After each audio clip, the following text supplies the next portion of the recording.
Thanks for listening to Our Work with Pavan Sidhu, building better businesses and people, one episode at a time. Be sure to subscribe wherever you heard this podcast so you never miss a future episode. For more information or to connect with Pavan, check out the links in the show notes. Thanks again for listening, and we'll see you next time.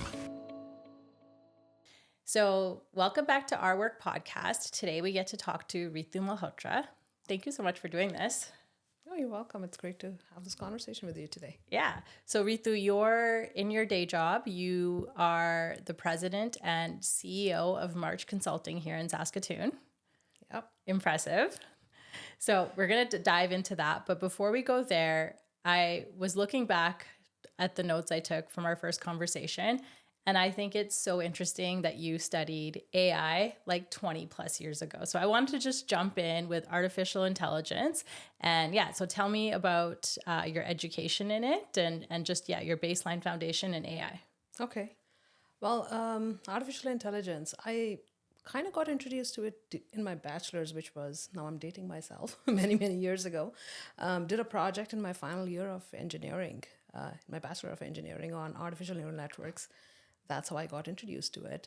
And then for my PhD, I designed an artificial neural network model for power system protection. So I was doing a specialization in power system protection, but I designed an AI model, which had been introduced by another manufacturer before that, and it did not work. So we were trying to revamp the algorithm and produce a new model that would work.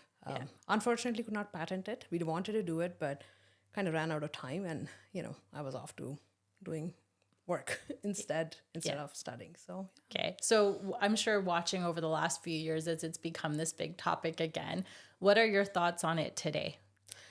Yeah, I always tell people I used to do AI when it wasn't fashionable like it is today. But I think it has a place in organizations in our work, but we have to just be mindful of what that is. Like everything else, it has its strengths and it has its weaknesses. We just need to understand how it can be applied. In my mind, if there are repetitive tasks, and that goes back to my experience with AI, if you can train it on repetitive tasks, it can really, really make processes efficient and, take that burden off. But if it is something new, then we have to train it, right? So there's a new concept that's coming out that's called generative AI, just not AI. Mm-hmm. And when we are providing information and samples to AI models, they're actually getting trained and they're getting better. And we are actually making it better. So I always say AI has a place, but human brain is still training it. Yeah, the human brain is still the source of the data. Yeah. So, and you hear so much about it now, like it's going to change the way that we work, whether it's mining or construction is maybe the two industries, if I could speak for you and I are the most comfortable with. Based on your knowledge and your understanding of it, where do you think we're going to see it first? And is it really going to revolutionize the way that we work? It's hard to say because like what it looks like in 5-10 years is going to be very, very different. But what's the obvious starting point in your mind? So when it comes to AI, I think the first application that I'm starting to see is marketing and communications, putting presentations together, writing press releases. Those are simpler tasks that AI has been able to do pretty quickly. Yeah. As I mentioned, when it comes to mining, construction, heavy industrial sector, engineering, it's a little bit more challenging because there's a lot of human interaction that's required. So if, let's say, you're producing forms that you're doing every single day, AI would be a good tool for that, right? But what we are very careful about is confidentiality. When you're also looking at these industries, confidentiality of clients, of your own information is really, really important. So you have to be very careful on what you're inputting into an AI model. Right. Yeah. And that's probably where I've used it the most so far is, I'm sure in your role, you have to do this quite a bit too, is a lot of public speaking. For me, the hardest part about writing something that I need to deliver to a bunch of people is the starting part. So I'll go into ChatGPT, enter kind of we're doing a health and safety event on Mountain, and the speaker that we're bringing in is mental health focus, like give me some speaking notes as to how to address this. And I never end up using what ChatGPT writes, but it gets me started. It gives me some language. It gives me some good speaking points to talk to and just stuff like that. For the podcast project, I find it's been really, really good. Yeah. Yeah. Just writing an introduction, Yeah, and there's a bunch of like I think communication and marketing, you hit the nail on the head. For example, like on social media, you'll see all those shorts, like little videos. Yeah. And in the videos, they have the transcript of what the person is saying. They use AI to generate a lot of those transcripts. That is something no one would ever do if you didn't have AI doing the heavy lifting for you. But now it's commonplace because it just makes something so easily and attainable. Yeah. Yeah. In your role, well, I guess, could you give us an overview of what your role looks like as president and CEO of March Consulting? Oh, can I? Yeah. I guess is it everything? Just all everything, things? Yeah. everything that comes my way. So based on our current structure, I am responsible, obviously, for the overall strategy and vision of the organization and driving our strategic plan, but also involved quite a bit in operations. We are also an organization that really believes in being very connected to our clients. So as a leadership team, we are project sponsors for all our projects. So I do sponsor a lot of projects that are being executed within the organization. And then, obviously overall responsible for the successful implementation of our plan, making sure that, our people are taken care of, and also on, when you look at an engineering consulting firm, for example, our assets are our people. So just making sure that we have the right skill sets within the organization, they're in the right seats, and we are progressing forward. So I always say the overall responsibility is mine. The buck stops with me. So if something is not working, then, that's my responsibility. It's your responsibility. So really, right down to oversight of certain projects as the sponsor, but really strategy, vision, holding space for people and accountability and all of that. Yeah. Yeah. And so you mentioned clients briefly. Who is the average? What type of clients are you guys focused on?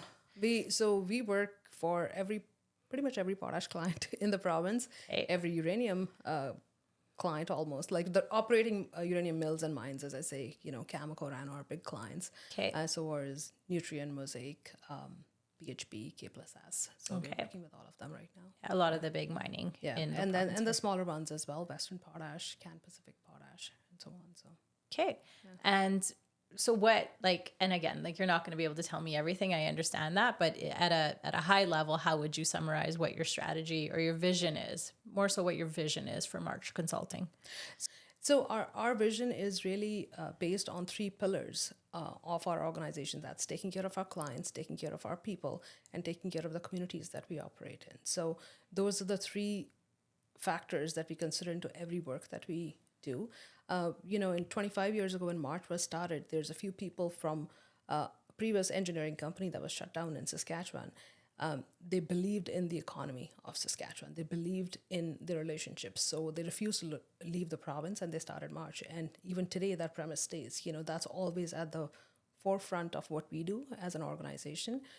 So the vision is really to whatever we do, most of our work is in the heavy industrial sector. We have been diversifying into other areas as well.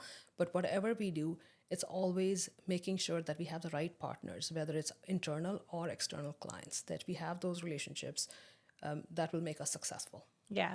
And so I like that you say it that way, because working for a large multinational company, and maybe not so much outside of Canada, but even within Canada, sometimes I'm explaining to my peers in Vancouver or Toronto and these types of places that are much larger in size and scale, that so much of what we do here is relationship based. Absolutely. Yeah, it really is the Saskatchewan way, right? And I think there's so much accountability and trust that happens when it's a relationship based economy. But it's got its downsides as well too, right? But you can't go very far. I say if there's 2 degrees of separation everywhere else in the world, in Saskatchewan it's half a degree of separation. So you can't go very far without knowing somebody, who knows your previous work, right? Yeah. And I always tell our internal team as well, we are as good as our last project. We can't hide. We are not going to run away anywhere. We are here to stay, and that's what I tell all our clients as well. We are, when we are executing a project, we have the best interest of our client at heart, because this is what we do.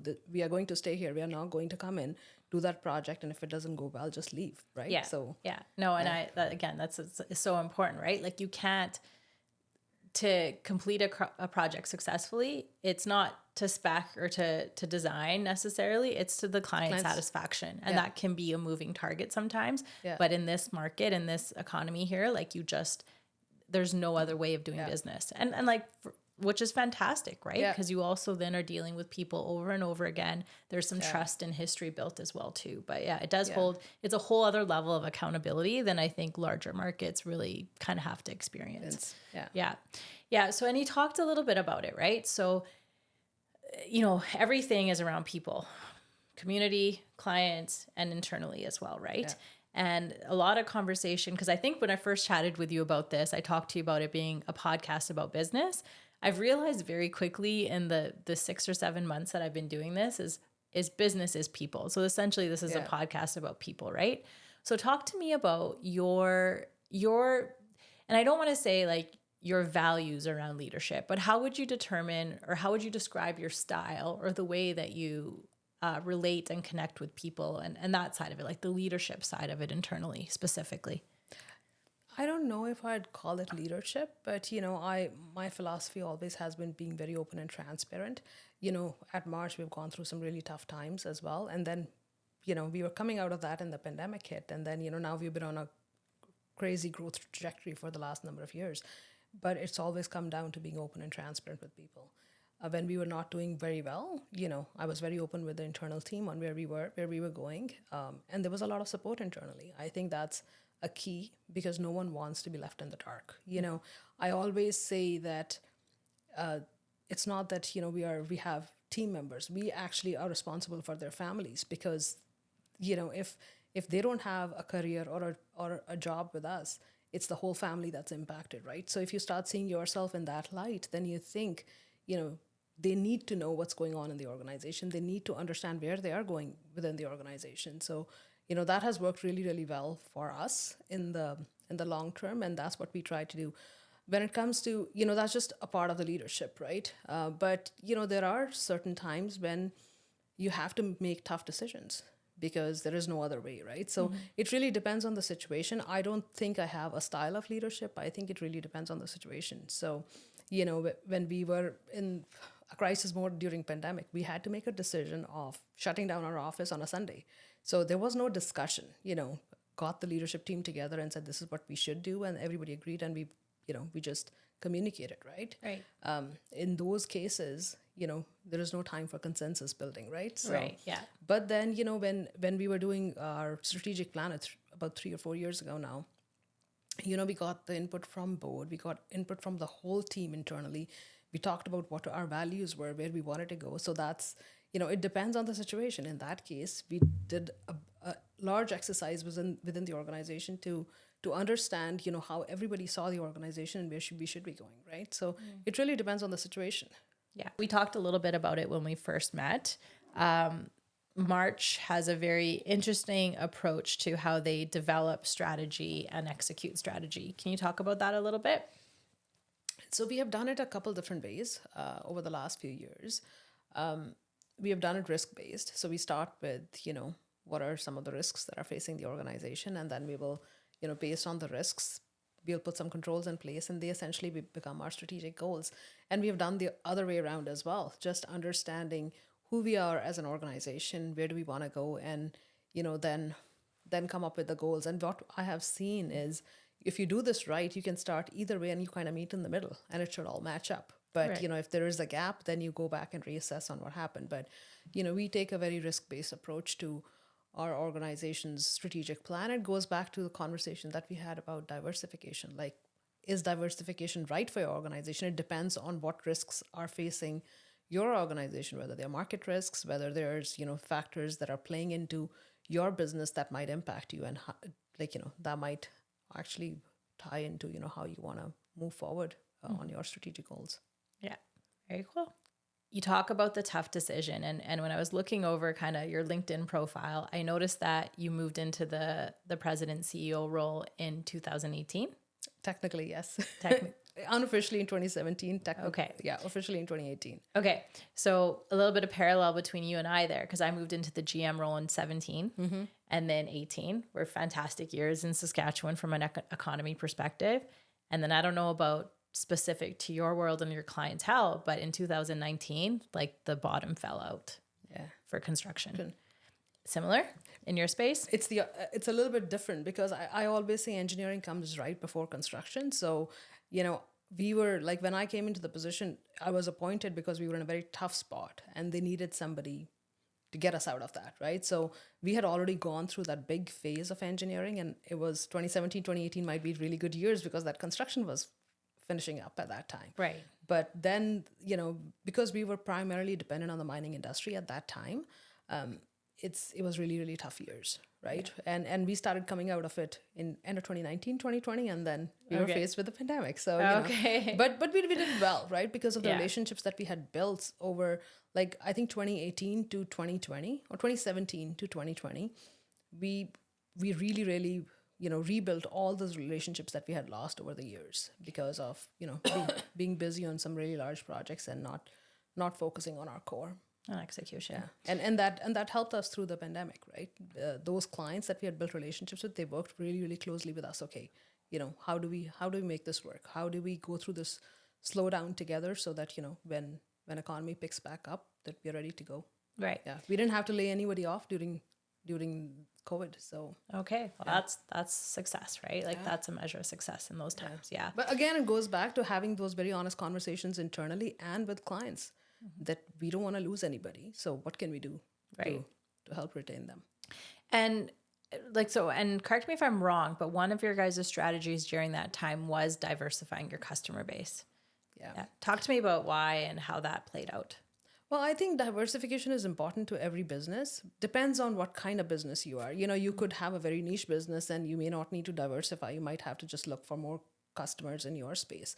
In our case, we were primarily dependent on the mining industry, which is very cyclical. So we started investing in a couple of different areas over the last few years. Not only did we diversify in terms of mining, that, we, as I mentioned, we are working with every potash mine, every uranium mine in the province now. That wasn't the case many years ago. So we have diversified in that sense. But even outside mining, we invested in clean energy, nuclear and other technologies, solar, wind, and so on, when potash was really, really high. And that was, everybody was looking at the mining industry as being in this boom cycle, but we were looking at what's beyond that, right? So, so we invested heavily in that over the last few years, and it's reaping benefits today. The other area that we have worked quite a bit over the last 5 years is in Indigenous infrastructure. We are partially owned by Kitsaki Development Corporation. As a part of, our part in economic reconciliation, we started helping First Nations with projects that were stalled because they didn't have the know-how, they didn't have the resources internally to actually move these projects forward. So we came up with a project management model that has been helping all of these projects move forward. So what are some examples of some of these types of projects? So one of the best examples would be a project that actually won the Project of the Year award in 2021. That was for the Lac La Ronge Indian Band Wellness Center, Woodland Wellness Center. It was the vision of Chief and Council for many, many years to build a facility that would cater to their community's needs. But,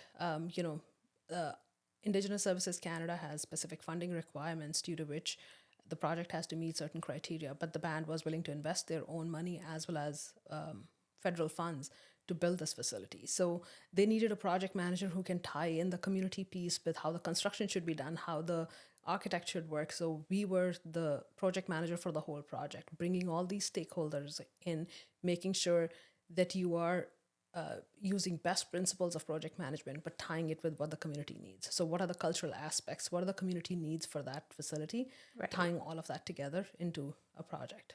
Okay, very interesting. Indigenous economic reconciliation. That is a big topic right now. In what ways are we doing it right? And it sounds like this project is a really exciting example of how it can be done in partnership. Mm-hmm. And in what ways are we fumbling it a little bit? So we have been on this journey for a while.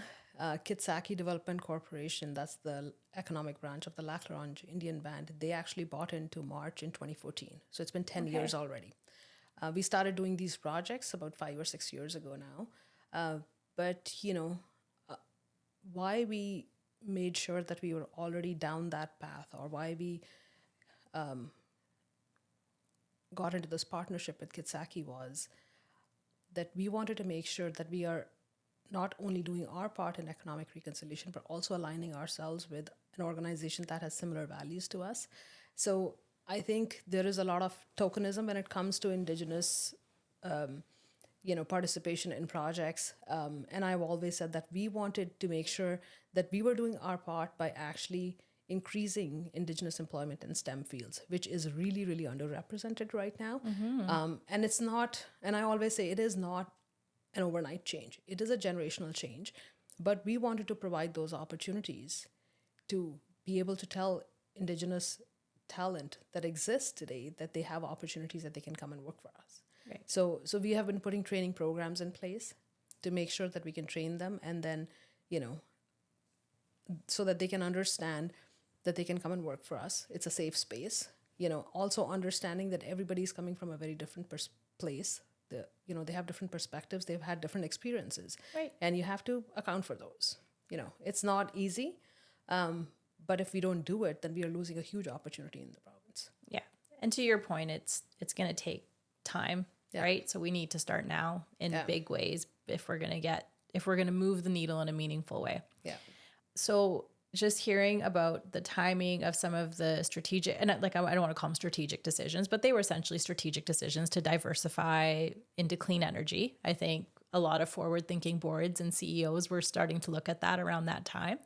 Now with all of the, I want to call it hype, but it's really a lot of momentum around small modular reactors and uranium. Like that was a pretty good strategic move in hindsight now, assuming that things continue the way that they are. Yeah.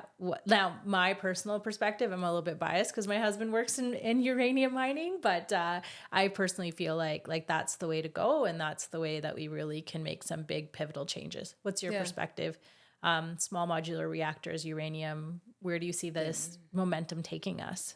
Well, I think, why we made the decision that we made was because we didn't see a path forward for at least Western Canada, at least for Alberta, Saskatchewan.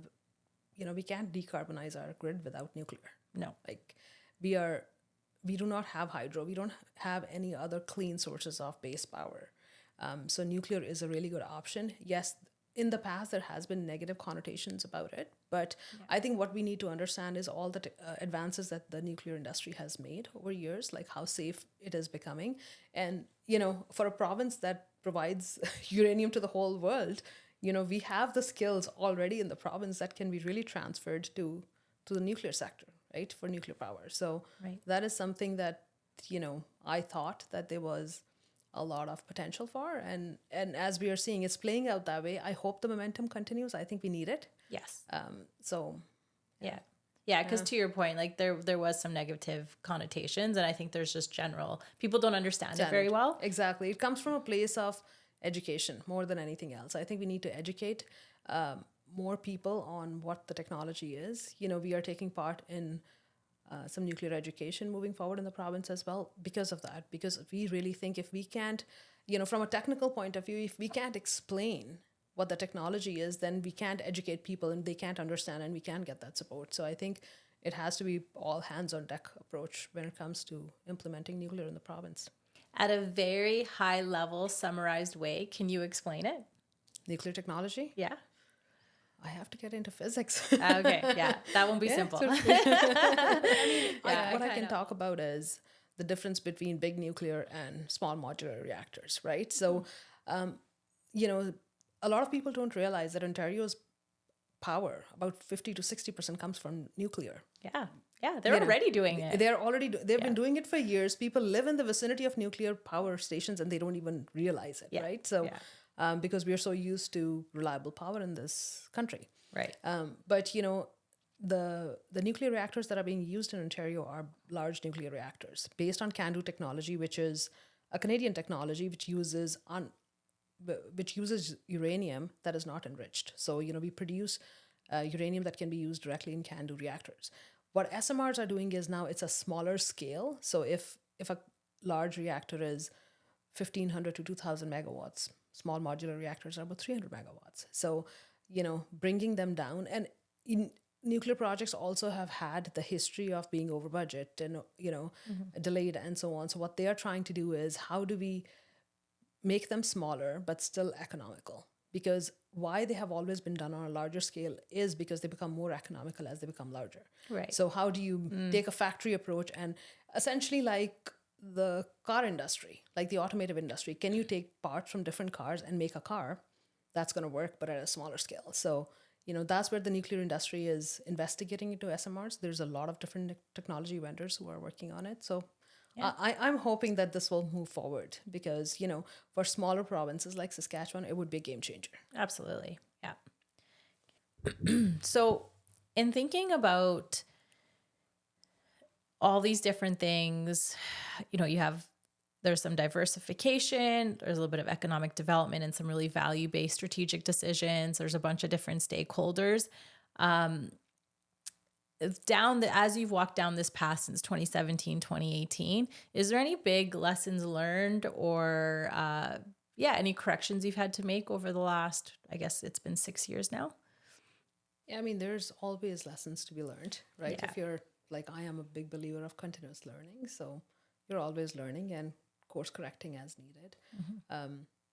There have been some, as I mentioned, when I took over the role, there were a few things that we had to change, and we did. But, I guess if I had to go back, I wouldn't really correct anything, but maybe do things a little bit differently. But recognizing that when you're in that moment and then you have to make a decision, then, sometimes there is no choice, right? So, I spend a lot of time saying you make the best decision with what's in front of you. Yeah. That information might change in 10 minutes or, whatever the pain. But in a project-based environment, that's what you need to do. Yeah. And as a leader, you can't just sit and wait for all the information to come through. You have to make a decision and you have to move forward. Yeah. Right. So, so it's just one of those things, like how much information is enough for you to decide how you move forward. Right. So I think the decisions that were made in the past, they were the best decisions with the information we had, right? Yeah. So, but, there are, there's always a balance. Could you invest in a different opportunity 5 years ago? In hindsight, it's easier to say, of course, you can, right? Yeah. But, I think we've done pretty well with what we had and, where we are going. So, yeah. It sounds, so you were a VP at March for several years prior to taking over this role, correct? And it sounds like there was some strategic direction, pivots, changes, new strategies that needed to be developed. Did you feel that way as when you were VP coming up through the organization? Like, was this a picture that you always had for the company? Well, yeah, I did. So I was in the VP role for about 3 years, like that transitioned into this role. But yeah, there was a lot of conversation. I think where we were maybe not doing really well was in the execution. We were talking about all these strategies, but somebody had to put their foot down and just get it done, right? So I think that's what we did. There was a lot of talk about what are the things that needed to be improved, but there wasn't implementation on how do we do it, right? So at some point, that's why I said at some point you have to just say, this is what we are doing and move forward with it. In March's history, we've never had a second office. 2018 is when we started our Regina office. It was a strategic move on our part because we wanted to be closer to our clients. Some of our major clients were close to Regina. So, in doing that has really helped us grow the business as well. And then we started a Calgary office 2 years ago now. So, we have to look at how are we growing, because the original vision used to be just growing in Saskatoon. But what we are looking at is, where are the focus areas? Where are we trying to grow? And how do we do that instead of just growing one single office? We also took the approach that we will have one integrated team. We do not have our team separated based on offices. Okay. So we find the best people wherever they are. And, our org structure allows us to just have them report to a different office or a lead who's sitting in a different office. So we didn't separate our team based on offices or geographical locations, and because we didn't want to create silos in the company, right? So, yes, there was a lot of discussion in 2017, 2018, but we had to just execute. Yeah, execution can be tough. Yeah, you have to, was it a gap in the right people? Was it a gap in motivation? Was it more just we're not ready to make the decision and move forward? A little bit of everything. I don't think there was a lack of motivation. I mean, we've always had a great team. It was just lack of direction, more than anything else, I'd say.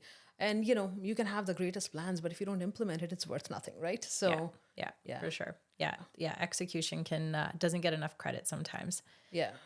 And so what's next for March? So I didn't realize you guys had an office in Calgary. So is there, and whatever you can share, but is there plans to expand further? There are. Yeah. I can't share too much. Yeah. Hopefully we'll be able to share more later this year or next year, but we do have plans to expand in other geographical locations.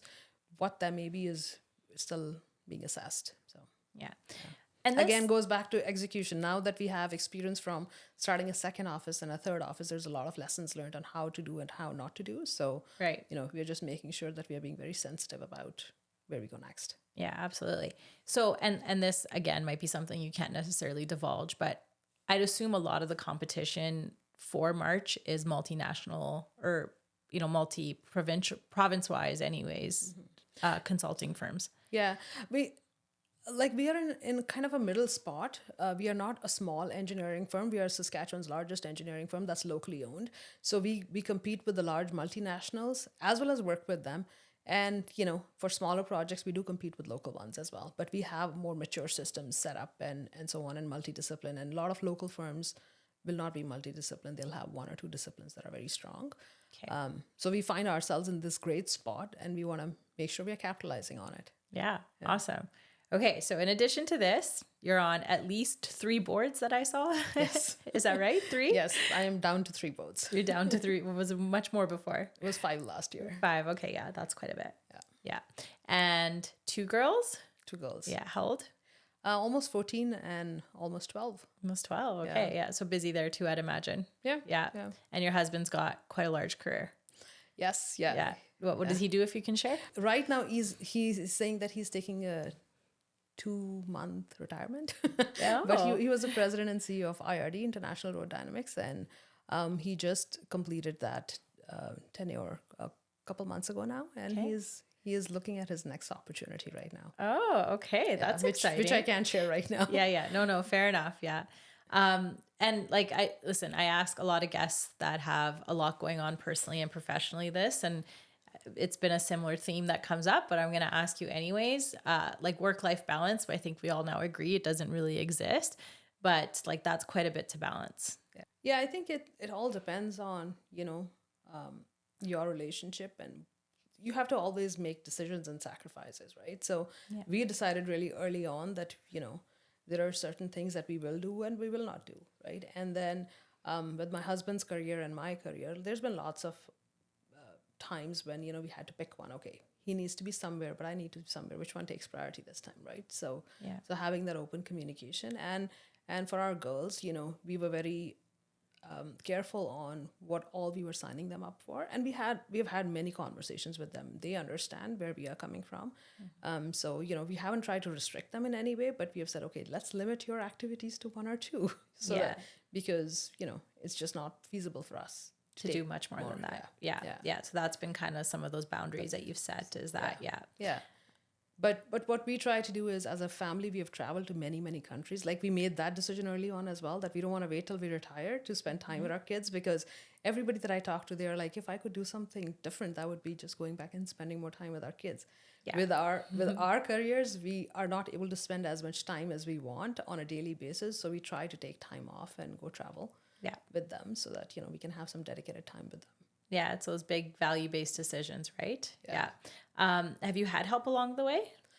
We don't have any family we haven't had family in Saskatchewan for the longest time. Now we have some family members here, but it's, you make friends, and I also feel that you find people who will help you out. So right? You make your second family. Yeah. So we have had a lot of those people along the way who have helped us. Yeah. When I was pregnant with my second one, I had just started at March, so I didn't take a mat leave during that time.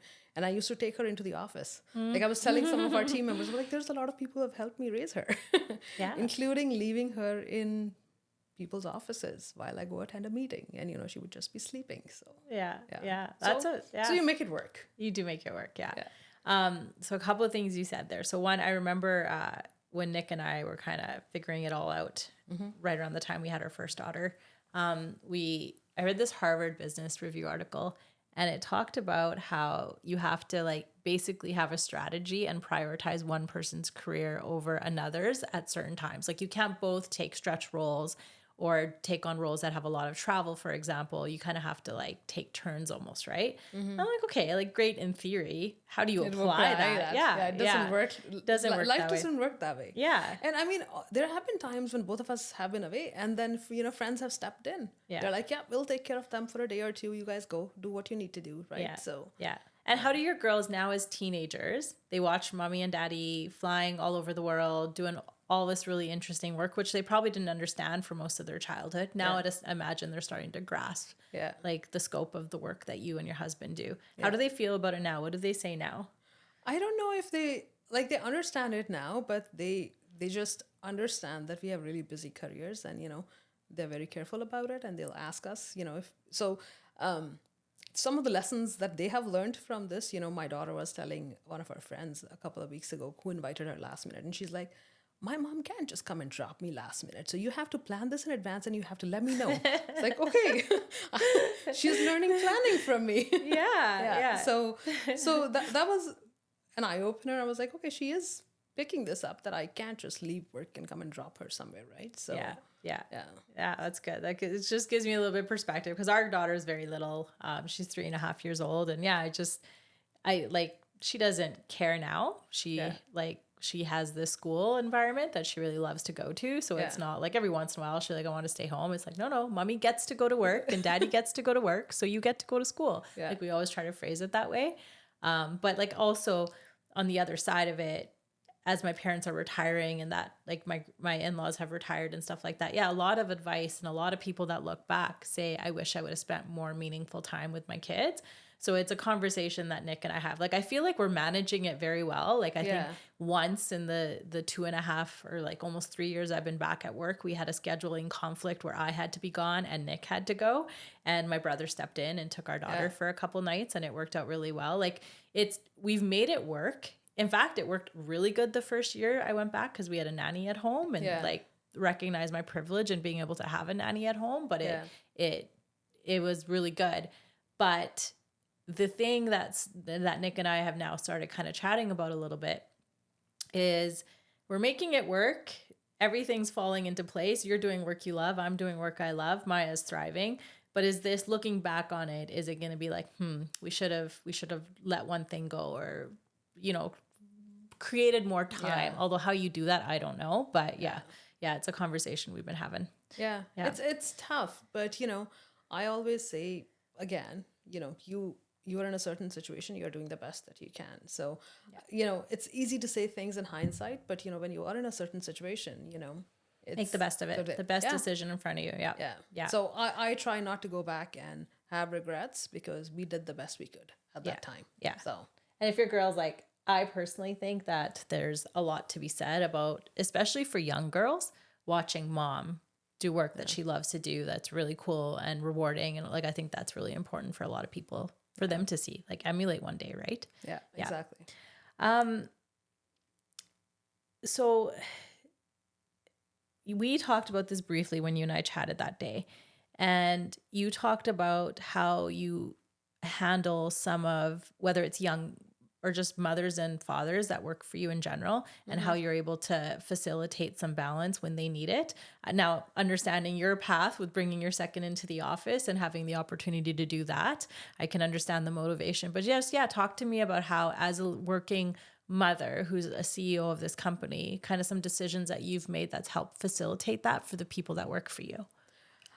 I always say that, everyone's situation is different. We do have a lot of people who are new to Canada who work for us as well. So they might be in a different situation than someone who has, a family here and can help out. So it really depends from situation to situation. We try to bring everybody into the office, because I just think it's better for collaboration. But we also look at, okay, what flexibility do they need? So if they need to drop off their kids in the morning and then come to the office a little bit late, we give them that flexibility, and we let everybody else know that please don't book time. Please don't book meetings when they're away. Same thing, when we had started our Calgary office and there's a 1 hour difference, please do not set up meetings early in the morning, because it's not good for them, right? So you have to balance that. And same thing, if someone needs to leave early and then finish work from home, That's fine as well. You know, I always say, you know, focus on the outcomes. If people are doing what they need to do, you know, we are not police here sitting and just trying to figure out, you know, who's putting in how many hours. Like, that's not our approach. No. Yeah. That's fantastic. Yeah. Cause I think a lot of companies talk about inclusivity and talk about it as it being a priority and all the things that we can do. But I think sometimes talking, and you and I have had this conversation, sometimes talking's fantastic if you're then following it up by making those types of decisions. But I think we talk about it, but when it comes down to something like that, it's like, oh, well, okay, what's our policy? What are we developing that's a one size fits all, or what's a policy that's going to make it fair for everybody? And like that's not necessarily the objective here, right? Are we trying to make it fair? Are we trying to accommodate people's unique situations, right? I think both at the same time. You know, there's I say we try to make it fair for others because what happens is, and I think that's where a lot of these issues come up, is that just because someone is not performing or maybe abusing the policy, we kind of paint everybody with the same brush, and that's not how it works, right? So that's why I said we take an outcome-based approach. If your performance is getting impacted, let's have that conversation, and not about when you're coming into the office and when you're leaving, right? So those are two very different perspectives. You know, one is just trying to understand what's going on and helping and supporting somebody to, you know, to do better, versus, you know, just sitting. If someone's coming and sitting in the office for 8 hours and not producing anything, how is that good? Right. That's for sure. Whether you're coming in at 7 a.m. or 9 a.m., it doesn't necessarily matter. It's like the quality of the work. And some of it's not flexible, like clients have needs, and project-based type work has, so we try to maintain our core hours, but, you know, with flexibility, depending on everybody's situation. You also have impressive stats about the level of diversity on your teams. So we didn't really get out to get these stats. Which I think is it just happens, right? So, in fact, a few years ago, I wouldn't even talk about any of this. But, you know, there's a few people from the industry who've convinced me that I need to speak up about this. And that's the only reason we started sharing these stats. You know, we didn't really go out to look for 30% women in our business in engineering, which is unprecedented. But we just do it because, you know, when we get applications for different positions, you know, we don't really think about, you know, how is this person going to perform with a young family and so on. I have seen those in my career enough that I don't need to do that. Right. You know, I don't need to have that discussion with anybody. So I think just giving someone a fair chance. I always say we fill a role based on experience, based on credibility, based on their skills, but do not hold, you know, where they come from, what their gender is against them in that position. Right. Like if you do that, you'll see that it automatically changes. Like in our society, we are not 10% female and 90% male. So why do we see that in our workplace? Yeah. So why is that? Like you're saying, and I think it's so powerful. You didn't set out to create a workplace that is 30%, but you have 30% women, and sounds like a lot of cultural diversity as well. Yeah. But that's the exception to the rule. That's certainly not the rule. So why is it that, from your perspective, that most other spaces, and like 10% is a generous number, like in our world, it's closer to like 4%, I would say. Yeah. Like, so how are you keeping up with just 4% in construction? Yeah. Like I will say that I've also made a concerted effort to make the right decision for every single job posting that we've had, and also have been looking for diversity on my team over the last 8 years, and the candidates haven't been there. Yeah. And that really is the gap, I think, right now where I'm at, right? But now I also work in a construction materials company, construction materials and construction, like road construction, right? Yeah. Like there is good reason for it to not be at 30% for now, right? But I think there's a lot of biases in the hiring process for over 50 plus years that have prevented some of it. I think some of it as an industry, we haven't done a good job of promoting ourselves at like the school, like I'm talking elementary and high school levels. So there's some biases that has prevented it. There's some education and awareness. Like every time you see an ad for a job in construction, it's somebody with a hard hat standing next to a machine on a job site. I'm starting to change in the last couple of years, but that's generally what you see. Yeah. Well, I've been in construction for 20 years and I probably have spent 2 years on and off on a job site, really, right? Like most of my time has been spent in boardrooms and offices, right? Yeah. So it's not an entirely inaccurate representation, but it's not the whole picture, right? Yeah. And then there is some representation stuff too. Like I fell into construction by accident. I started off as a summer student. They asked me to stay on, and then here I am 20 years later, right? Yeah. So there's a lot of different reasons. But yeah, I think bias actually is a big chunk of it. And I think, and it's not just women. I think it's young fathers as well too, or fathers at all, right? That are trying to balance it all. I see my team, most of my team, I'd say about half of them have older children that are not as maybe time intensive or don't need as much time right now, but the other half have very young kids at home, and I see them struggle with it too, right? So it's not, there's a variety of different things. Yeah. Is mining much the same as construction? Oh, it is for sure. Yeah. Especially mine sites. And I mean, I've had my fair share of bias over the years, but I think some of it is conscious, and some folks don't care, but some of it is unconscious as well, right? Where if you can't read somebody's name, it's like you're already biased against hiring someone, right? So Yes. True story, I have had to shorten people's names in our resumes, and then somehow the clients like them right away. Yeah. So, and we've had that conversation internally, and like, this is not right, but this is the reality. Yeah. Right. So, till the clients work with them, and then they absolutely love them, because, the first place that you're thinking from is, can I work with this person based on their name, which is not fair at all. Right. Yeah. No, absolutely. Let's face it, right now, you're going to lose a big chunk of the people that are looking for jobs in this labor market, right? Yeah.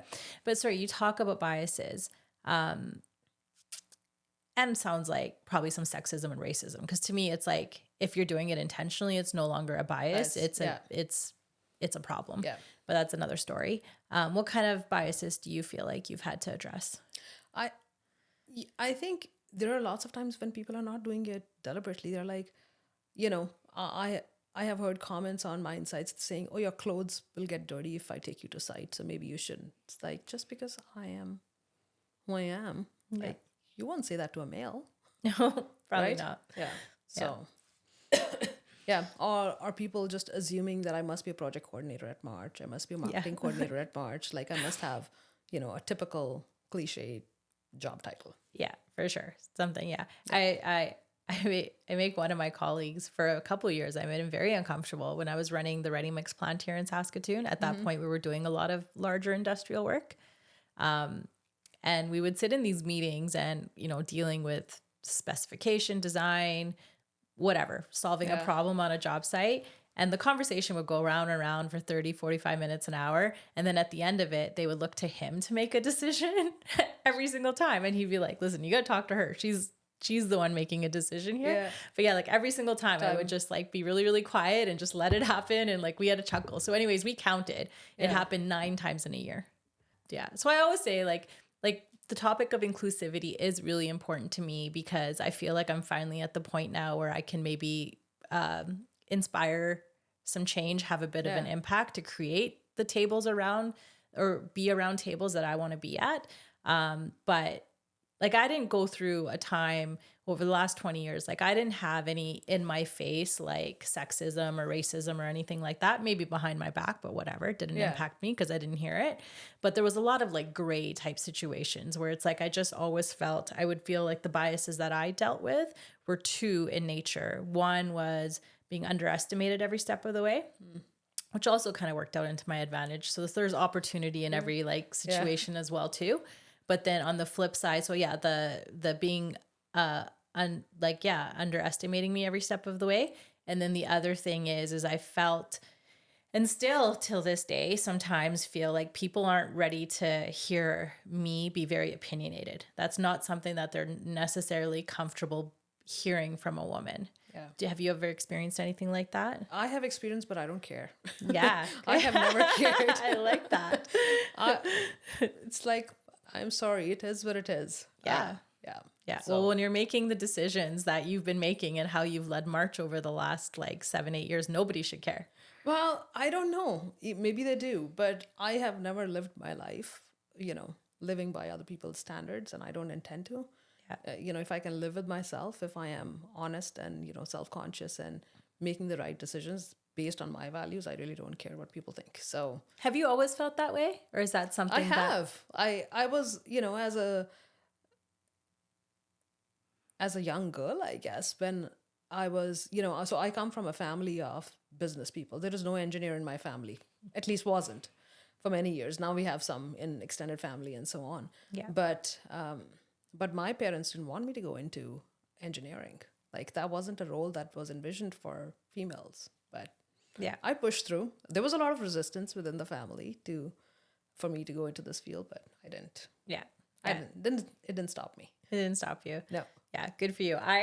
That was one thing I was going to ask you is like, yeah, and I know like India is a very big country with a lot of cultures and a lot of upbringing styles and things like that in there. But I know for me, like the biggest, and like I was a people pleaser. Like I was like, let's keep mom and dad and everybody happy. So I wasn't quite as strong in my conviction until now, till my like mid 30s, it kind of comes around. But I remember the biggest thing for me was not necessarily what I chose to do in school, but it was like, at one point I remember saying to a girlfriend of mine, like, I'm doing some really freaking cool work. Mm-hmm. And I've had a pretty cool career and just finished my MBA. And the only thing that my mom and dad want to know is when I'm getting married and when I'm having babies. It's like it felt like my worth as an Indian woman or just a woman. And I don't think it's unique to Indian culture by any means, but I felt like my worth was like get married.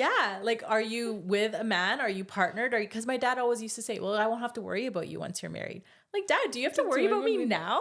like no. Or maybe you have to worry about me after I'm married. Exactly, right? Yeah. So I felt like that was always, like, I did find my own path, but I always felt like, not now, like now, as soon as there was a grandbaby, everything's fine, right? You don't matter anymore. It doesn't, it's all about her now, right? So I was just curious to hear so good for you. I love that you just never cared.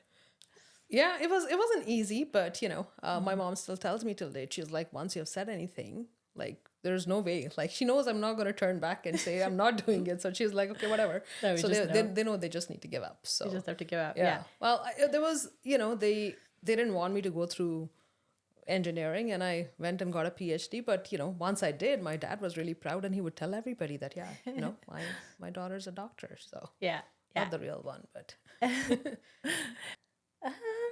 So, we touched on it a little bit. So it definitely wasn't intentional for you to get that level of diversity in March Consulting, but you did it anyways. Do you feel like now I'm assuming that it's the diversity is at the decision-making table at the top? When it comes to diversity, it's not about, only at the leadership level. We have diversity at every level. And it's also diversity of perspectives as well that everybody brings to the table, right? So we have a group that comes from very different places in terms of their experience, their past experience, industries that they've worked in. So, when you bring those ideas to the table, it just makes us better. Yeah. And you talked a little bit about it earlier. So there was a survey where you engaged the entire organization to, was it a strategy? You were getting them to weigh in on strategy or just the goals of the organization?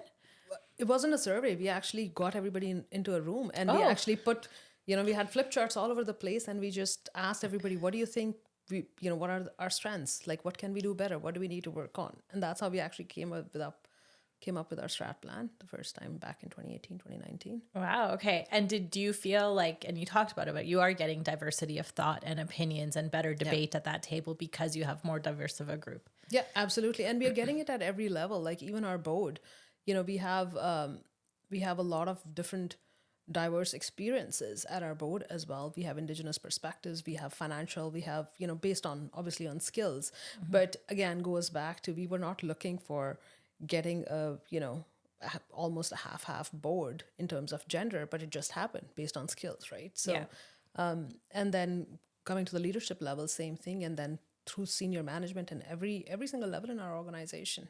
Yeah. I don't know. I just feel that I've never really even thought about it on who's giving me the opinion. That never really factors into my head. It's just like, this is the opinion that I'm getting, or this is, this is the feedback that I'm getting. It could be from anybody. But I think that's just it though, right? Yeah. I think in order to have inclusivity or psychological safety or all these things that are really like organizations that have these things are performing better. Like that, the data fully supports that. But I think the fact that you as a leader haven't thought about it that way, that you've really just created an atmosphere where people can show up and be themselves, be very authentic. I think that's why you have it. Is because I think it is our natural way of being, but I think our own biases and our own, anytime I walk into a room and it's all the same type of person looking back at me, that's a scary situation. I think that repels and you attract just organically. Yeah. I guess I don't see it that way because I'm not in that situation maybe. Yeah.